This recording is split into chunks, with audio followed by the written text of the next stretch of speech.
जय हिंद मेरे भाई। यहाँ पर कोस्ट गार्ड का जो मैंने एनालिसिस किया था लास्ट एग्जाम का, उसके क्वेश्चन देखेंगे डायरेक्ट। ठीक है, मैं नई शिफ्ट नहीं बनाऊंगा क्योंकि हो सकता है कि कुछ क्वेश्चन गलत हो जाए। तो यहाँ पर जो क्वेश्चन दिए गए हैं वो आपके एग्जाम में पूछे गए क्वेश्चन है और रिपीट होने की पूरी पूरी संभावना यहाँ पर होती है। ठीक है, तो एक बार जल्दी जल्दी आप लोग देख लेंगे और इस टाइप से आप लोग पढ़ते हुए जाएंगे। चेचक के टीके की खोज किसने की थी? तो ये बिल्कुल आपका करेक्ट आंसर होगा, एडवर्ड जेनर। 1976 में इसकी खोज की गई थी।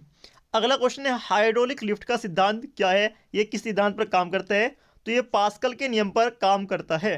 आवृत्ति के एसआई का जो मात्रक है वो क्या है? एसआई इकाई क्या है? तो उसको कहते हैं हर्ट्ज। क्या कहते हैं? हर्ट्ज कहते हैं। ठीक है, तो आपका यहाँ पर जो है मात्रक से एक क्वेश्चन बन सकता है या फिर बीमा या मात्रक से एक क्वेश्चन आएगा। तो एक बार जल्दी जल्दी रिवाइज कर लेंगे। ठीक है, 10 से 15 मिनट में। अगला क्वेश्चन है, विजिलेंट का एंटोनिम्स क्या होता है? तो विजिलेंट होता है सतर्क। क्या होता है? सतर्क होता है। और इसका क्या आपसे भी आएगा? नेग्लिजेंट आप सभी का करेक्ट आंसर होगा। पंचेंट का सिनोनिम्स पूछा था, तो टेस्टी होगा लाइकिंग, किसी को पसंद करना। ठीक है, आगे रखना किसी को। सबसे अगला क्वेश्चन था, ऊर्जा का सबसे स्वच्छ स्रोत क्या है? तो ऊर्जा का स्वच्छ स्रोत क्या होता है? सौर ऊर्जा। ठीक है, क्या? सौर ऊर्जा, पवन ऊर्जा, या फिर आपसे भी क्या, जैव एथेनॉल से प्राप्त ऊर्जा। ये एक स्वच्छ रूप है। यानी कि स्वच्छ रूप से मतलब क्या आप सभी को पता होना चाहिए। जो स्वच्छ रूप का मतलब है वो इस टाइप से है, जैसे कि हम यहाँ पर डीजल का यूज़ करते हैं या फिर पेट्रोल का यूज़ करते हैं। तो पेट्रोल का जब यूज़ करेंगे तो उसमें से क्या निकलेगा? उसमें से धुआं निकलेगा, प्रदूषण होगा। और ऐसा सौर ऊर्जा या फिर पवन ऊर्जा में नहीं है बिल्कुल भी। ठीक है, तो इस चीज़ को आप लोग ध्यान से देखेंगे। आगे देखते हैं। अगला क्वेश्चन यहाँ पर पूछा गया था, दक्षिण भारत की सबसे लंबी नदी कौन सी है? अगर दक्षिण भारत की पूछेंगे तो गोदावरी नदी है। कौन सी? गोदावरी। और सबसे ज़्यादा पानी इस पर बहता है। ठीक है, दक्षिण भारत में। अगर पूछ ले जाता है कि भारत की सबसे लंबी नदी कौन सी है, तो वो गंगा होगी। कौन सी होगी? भारत की सबसे लंबी नदी कौन सी है? गंगा। और इसकी लंबाई कितनी होगी? 25-25 किलोमीटर। ठीक है, अगर पूछ लेता है यहाँ पर भारत की 25-25 गंगा होगी। अगर पूछते हैं दक्षिण भारत की, यानी कि आपके यहाँ पर साउथ इंडिया की, तो वो ही आपसे की गोदावरी नदी। क्वेश्चन है कि फ्यूज तार किस धातु का बना होता है? कौन सा तार? फ्यूज। तो फ्यूज तार टीन और लेड। ठीक है, टीन को किस लिखते हैं? एसएन से लिखते हैं, और लेड को लिखते हैं पीबी से। तो फ्यूज तार टीन और लेड का बना होता है। प्रकाश के वेग की खोज किसने की? जो प्रकाश का वेग है, जैसे कि हम यहाँ पर कहते हैं प्रकाश का वेग v, तो ये इसकी खोज किसने की थी? तो ये की थी ओले क्रिस्टेसेन रोमन ने। ओले क्रिस्टेसेन रोमन ने की थी। ठीक है, वैसे एग्जाम में क्वेश्चन आएगा नहीं जो मैं आप सभी को बताऊंगा, मगर आपको बताएं कमेंट बॉक्स में कि प्रकाश के वेग क्या है। प्रकाश का वेग v बराबर कितना होता है? मीटर प्रति सेकंड। मीटर प्रति सेकंड स्क्वायर आप सभी को बताना है, चलेगा।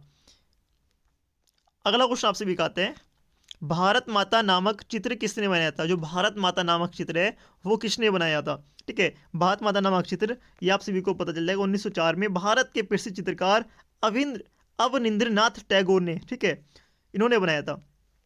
हीलियम का मास जो होता है, हीलियम का मास कितना होता है? ठीक है, कमेंट बॉक्स में आप लोग खुद बताएंगे, मैं इसका ओनली क्या बताऊंगा, परमाणु क्रमांक क्या होता है? 2 होते हैं। ठीक है, इसका जो द्रव्यमान है वो आप सभी लोग कमेंट बॉक्स में बताएंगे। इसका मास क्या होता है, द्रव्यमान क्या होता है, कमेंट बॉक्स में। ठीक है, ये आप सभी को कॉमन 20 तक तो पता होना चाहिए। ठीक है, 20 तक तो पता होना चाहिए। चलिए आगे देखते हैं। ये क्वेश्चन मैथ के क्वेश्चन है। रूट 14 प्लस रोड 192, ये आपको सोल्व करना था। इसका आंसर क्या आने वाला है? ठीक है, तो आप लोग आराम से देखें, इसको सोल्व करें। आगे देखते हैं। या हो सकता है कि इसमें कुछ एक्स्ट्रा कुछ और भी लगाया हो, क्योंकि मैं क्वेश्चन भूल चुका हूँ। कभी लास्ट टाइम क्वेश्चन था, पीपीटी आप सभी के सामने है। तो क्वेश्चन था, ये फॉर्मूला था ए स्क्वायर ए प्लस बी का, आप सभी का यहाँ पर होल स्क्वायर दे रखा था, और ए माइनस बी के होल स्क्वायर प्लस के 4ab। तो यहाँ पर आप सभी का ए प्लस बी की वैल्यू दे रखी थी, ए बी की वैल्यू दे रखी थी, ए माइनस बी की वैल्यू निकालनी होगी आप सभी को, या फिर ए माइनस बी दे रखा हो, ए बी दे रखा हो, तो ए प्लस बी की वैल्यू यहाँ पर फाइंड करनी थी, जो कि आप लोग फॉर्मूला लगाकर आंसर ला सकते हैं। ठीक है, और यहाँ पर आप सभी का डबल डेरिवेटिव यहाँ पर फाइंड करना था। अगर आगे देखते हैं, बुलेट प्रूफ के लिए कौन सी धातु अच्छी है? जो बुलेट प्रूफ होती है, यानी कि बुलेट प्रूफ का मतलब क्या है? जैसे कि बुलेट प्रूफ आप सभी का यहाँ पर कार है। ठीक है, कार में जो शीशा होगा उसको कहेंगे बुलेट प्रूफ शीशा, इस टाइप से। ठीक है, तो उसमें हम कौन सी धातु, कौन सी मेटल का यूज़ करते हैं? ठीक है, कौन सी मेटल का यूज़ करते हैं आप सभी को पूछा गया था। तो ultra high hardness armour steel, UHH armour steel का हम यहाँ पर यूज करने वाले हैं। ठीक है, ये एग्जाम का पूछा हुआ क्वेश्चन है, तो ध्यान से पढ़ के जाएंगे। आगे देखते हैं।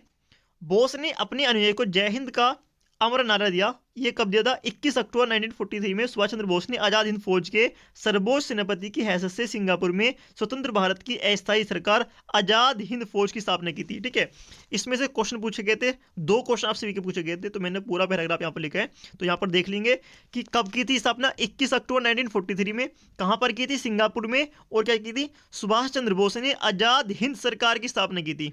ठीक है, ये क्वेश्चन अलग अलग बनेंगे। और नारा दिया था जय हिंद का, कहां पर? सिंगापुर में। आगे तो यहां पर आप सभी का आता है,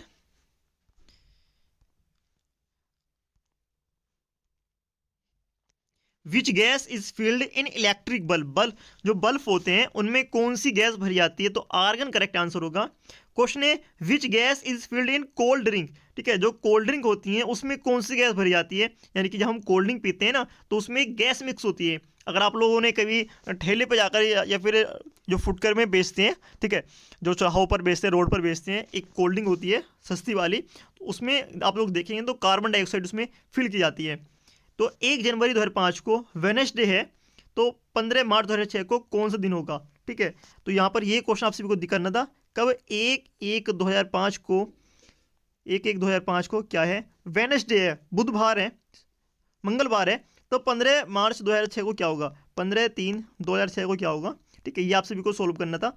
आप लोग आराम से कर सकते हैं, मैंने कराया है। ठीक है, यहाँ पर मैं मोबाइल से पढ़ा रहा हूँ तो निकालना पड़ेगा। आगे देखते हैं, which device convert to AC to DC current.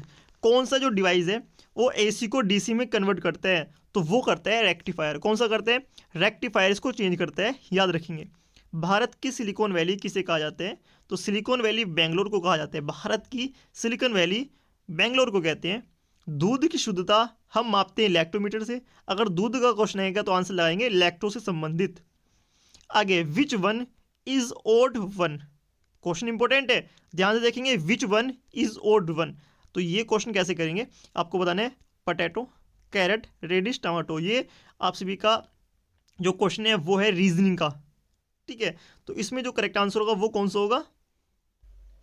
तो यहां पर ये सब्जी हो जाएंगी बाकी, और टमाटो आप सभी का फल में भी आता है। ठीक है, सभी को पता है इस चीज का। आगे देखते हैं, which one is odd one. यहाँ पर आप सभी का कबड्डी, वॉलीबॉल, हॉकी, फुटबॉल। ठीक है, तो यहाँ पर आप सभी का वॉलीबॉल, हॉकी एंड फुटबॉल, इन तीनों में अगर हम देखते हैं कॉमन क्या है कि हम इसको खेलते हैं किसी बॉल से। ठीक है, किसी बॉल से खेलते हैं, और कबड्डी को बॉल से नहीं खेलते। ये आप सभी का लॉजिक बनना चाहिए। तो यहाँ पर which one, odd one, parrot, potato, carrot, radish, tomato, ये आप सभी का क्वेश्चन बनता है। ये सब देखते हैं, चलेगा। कुछ इंपॉर्टेंट चीजें पढ़ते हैं जो आपके एग्जाम में आने वाली हैं। ठीक है, तो विटामिन ए, विटामिन ए का नाम होता है रेटिनोल, और जिसको कहते हैं रतौंधी। ठीक है, जिसकी कमी से कौन सा रोग होता है? रतौंधी रोग होता है। आप लोग स्किप ना करें, इसको जल्दी जल्दी एक बार रिवाइज कर लें। ठीक है, अगले विटामिन B1 का नाम है थायमीन, इससे होता है बेरी रोग होता है, कब्ज भी होता है इससे। विटामिन 2 का नाम है राइबोफ्लेविन, और इससे होता है किलोसिस। ठीक है, विटामिन 3 का नाम है पैंथोथिनिक अम्ल, बालों को सफेद करना या फिर बच्चों में वृद्धि कम करने का कारण कौन से? विटामिन 3। अगर आप सभी का ऐसा हो रहा है तो विटामिन B3 लेना शुरू कर दें, बाल सफेद नहीं होंगे। ठीक है, कम होना शुरू हो जाएंगे। विटामिन B5 को कहते हैं नियासिन, और इससे होता है पिलेग्रा या फिर 4D रोग। विटामिन B6 को कहते हैं पाइडोक्सिन, इससे होते हैं एनीमिया या फिर किडनी स्टोन। ठीक है, विटामिन B9 फोलिक अम्ल, विटामिन B9 से होता है फोलिक अम्ल, और इससे होता है मगला ब्लास्टिक या फिर एनीमिया रोग। आगे देखते हैं विटामिन B12, इससे होता है साइनोकोबालामीन। ठीक है, विटामिन B12 का नाम क्या है? साइनोकोबालामीन नाम इसका। विटामिन B9 का नाम क्या? फोलिक अम्ल। ठीक है, इससे होते हैं विटामिन B12 से परनीसिया या फिर एनीमिया रोग। आगे विटामिन C का नाम है एस्कोर्बिक अम्ल, और इससे होता है स्कर्वी या फिर मसूड़ों में का फूलना। आगे देखते हैं विटामिन D, इससे होता है कैल्सीफेरोल, या फिर अगर इससे हो सॉरी विटामिन BD का नाम है, डी का नाम है कैल्सीफेरोल, और इससे कौन सा रोग होता है? रिकेटस। कौन सा रोग? रिकेटस। विटामिन E का नाम क्या है? टेकोफेरोल, और इससे क्या होता है? जनन शक्ति का कम होना, विटामिन E से। तो अगला क्वेश्चन है विटामिन के, इससे होते हैं फिलोक्विनोन, और इससे कौन सा रोग होते हैं? रक्त का थक्का ना बनना। ठीक है, विटामिन की कमी से क्या होता है? रक्त का थक्का ना बनना। ये एग्जाम में इसमें से कोई से विटामिन आ सकता है, तो एक बार जल्दी से इसका स्क्रीनशॉट लेकर इसे आप लोग पढ़ लेना। और यहाँ पर ये टॉपर ज्ञान अकेडमी टेलीग्राम है, आप लोग जाएं, जाकर इसको ज्वाइन कर लें। जिससे कि आप सभी को सारे PDF प्रीवियस ईयर के यहाँ पर ही मिल जाएंगे, आप सभी को ढूंढने की कहीं भी जरूरत नहीं पड़ेगी। ठीक है, आप लोग टॉपर ज्ञान अकेडमी टेलीग्राम पर आएंगे, अगर फाइल वाले ऑप्शन पर जाएंगे और यहाँ से आप लोग इसको आराम से डाउनलोड कर सकते हैं। ठीक है, बाकायदा एयरफोर्स हो, नेवी हो, कोस्ट गार्ड हो, सारे एग्जाम के PDF अवेलेबल है ओनली टॉपर ज्ञान अकेडमी टेलीग्राम पर। बाकी आप सभी को कहीं नहीं मिलने वाले। ठीक है, जहाँ जाकर ज्वाइन करें। जय हिंद।